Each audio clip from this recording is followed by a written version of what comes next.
If you can't follow people on TikTok, here are a few fixes that may solve the problem. First, check your internet connection and make sure your Wi-Fi or mobile data is working properly. A weak connection can sometimes stop TikTok actions from working correctly. Next, open the Play Store or App Store and search for TikTok. If there's an update available, install the latest version of the app since outdated versions can cause account issues and bugs. After updating, reopen TikTok and see if you can follow accounts again. If the problem continues, open TikTok and go to your profile page. Tap the three-line menu in the top corner, then select Settings and Privacy. Scroll down and open the Help Center or Report a Problem section.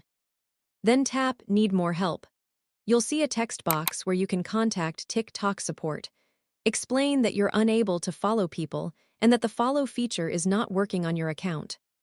If your account hasn't violated any TikTok rules or spam policies, the restriction may be removed after review. Hopefully, this guide helped you fix the TikTok can't follow problem. Don't forget to like, share, and subscribe for more tech tips and tutorials.